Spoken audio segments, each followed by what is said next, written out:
So, good morning, Minecrafters. Actually, afternoon. Actually, it depends on when you're watching it, doesn't it? It's the afternoon here in Northern Vermont. My name is Kimberly Quinn, and I'm so excited to talk with you today about job versus career versus calling. Let's say, hi, little G. He's taking a nap. We just came back from the notch and got soaked. So he's resting right now. It smells like wet dog. Wonder if V-Secret could come out with a line of that, perfume. Anyway, okay, I am here to have this fabulous talk. I forgot if I said who I was. Anyway, my name's Kimberly Quinn, and I'm so happy to talk about job versus career versus calling today because it's such an important conversation to have. And I was actually just chatting with my Minecrafters, my Minecraft class, that is, this week about it. And it's because this brings in our authentic purpose and meaning and everything. So they are actually in levels. So usually I start out with my Minecrafters saying, okay, what does it mean to have a job? What does it mean to have a job? What is a job about? What does a job do for us, right? And right away, they're pretty fast with it. They say money. That's basically it. And then I say, does it mean we can't like our job? Absolutely not. I remember back when I was a teenager, when ferns covered the earth, I had a job at Carvel Ice Cream Store, and I ended up trying every single flavor by the end we were done. In the end, and it's kind of gross that people do this. I remember we just took spoons, hopefully all different ones. I think we did that. It wouldn't be so good. But anyway, the whole purpose of a job is a means to an end. It's all about money. It doesn't mean we can't be happy at it, but typically that's the bottom tier. And then, of course, next is career, and career is kind of because they are in order. Career is a step up from there because it's generally they're more long lasting. Careers generally are more long lasting. Often some sort of education and or training has gone into that. So that can obviously be college, that can be the trades, that can be the military. There are all kinds of ways, trainings. That can also be somebody studied on their own to open their own business without any of those things. And we're, after a long-term career, starting a chain of whatever restaurants or things like that, it's long-lasting. And it also is involves that real drive, that meaning, that purpose, that excitement, that just passion and just interest-based everything, just so pumped to do it. So that's the career. And then next level up, right? Next level up is calling. And the calling is where you really want to land. And one can certainly be a step to the other. Absolutely. They can be fluid and land up here at calling. So calling means that one unique thing we were meant to do on this earth, why we are here. And that's what we want to aim for. And I was actually so proud of my Minecrafters this week because they came up with that pretty quickly. What is a calling? They right away, it means what we're meant to do because we all have something we are meant to do. Does it mean that we don't have to suck it up and do things we don't want to do? Of course it doesn't mean that. We have to sometimes suck it up, Buttercup, right? Sometimes for a long time.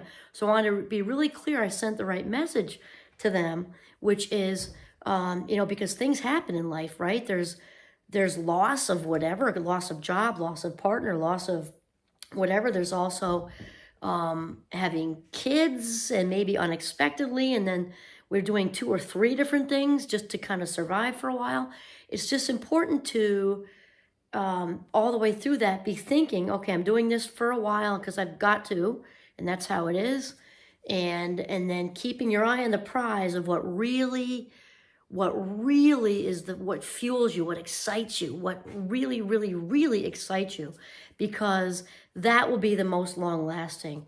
So yeah, and aim for the calling. And I said to my students, we're not saying good old fashioned grit and suck it up and you got to do this for a while. You might have to do 2 somethings for a while, but keep your eye on the prize and don't settle. Never, ever settle. Keep at it because there's something out there for each of us to do that just sets our hearts on fire. And it's just, to be the best, just be the best you can be in that calling. And that's it. Job, career, calling. And here's the thing. like my dear friend Oprah says, we're very good friends. She just doesn't know. She just doesn't know that we're such good friends. I just thought of this at this minute. I showed this little 3 minute, no, it's not 3 minutes. It was five or 6 minutes.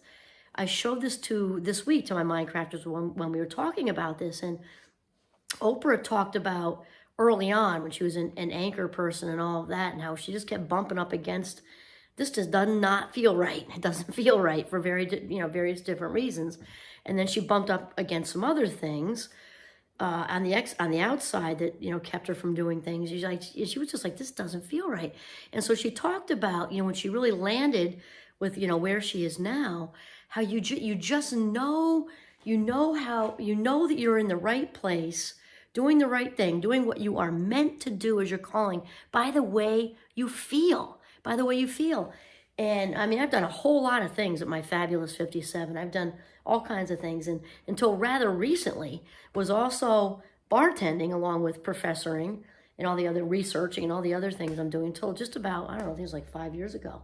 And that was also very fun and very cool. And truthfully, income-wise, we needed it. We have 5 kids to put through college and stuff. And then back in the day when we were first married, not even on that level, we had to do all kinds of 2 and 3 jobs just to keep the electricity on, literally, and to keep the rent paid. When we got married relatively young, well, considered young these days, 24 and 5, and we had to literally work a million hours just to literally make ends meet, keep the utilities on. Even got a couple of behind rental notices and inches from being tossed out, even both working and everything. It was just really, really hard. So the point is to stay with it through all of that.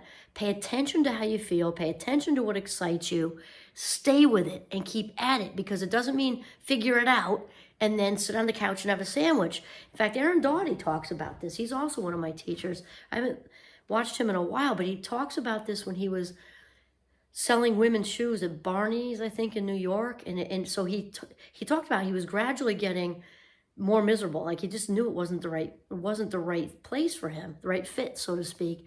He said, but you can't just quit right there and you've got nothing else to, you can't live. So he just kept, okay, what is it? And he knew he wanted to do YouTubes full time. And so he said, you don't just quit recklessly and have no plan. While he was, 8 to 6 every day at Barney's in New York, he just was mentally thinking, okay, I got this idea. Started making his YouTubes. Eventually, I believe he moved in at like 30. I'm guessing that age. I don't know how old he was. With one of his parents, which wasn't comfortable at all. He said that just to take the plunge and dive in.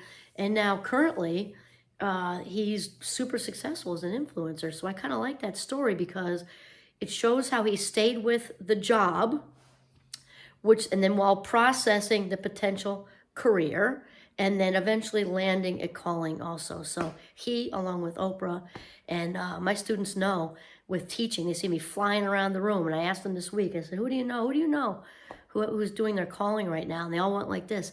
Yes. Was it always that way?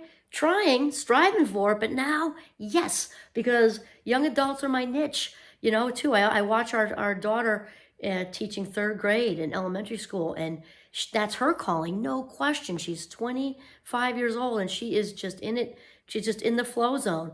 If I were a 3rd grade teacher, I might last a day, and that'd be generous. They are my young adults, and their enthusiasm and their just their age and open-minded, just all of it. I just absolutely love it, and it changes every day. And I'm in such a flow zone. I tell them if I hit the lottery tomorrow, I would still teach, no matter what. That wouldn't happen because I don't play the lottery, so therefore that wouldn't work. But theoretically speaking, if I hit the lottery tomorrow, I would absolutely still be there teaching my students at Champlain College, because I just feel like you lose track of time. There's no one else I'd rather be, nowhere else I'd rather be. I'm just in the calling, and that's it. And wow, you really know the difference when you've done all the other stuff, which I have, and then you actually land where you just fit like a baseball mitt in a baseball and a catcher's mitt, and you just know you're kind of at one with the universe. So there you go. Job, career, calling. Aim for the stars. This is Kimberly Quinn signing off from Northern Vermont. Have a mindful day.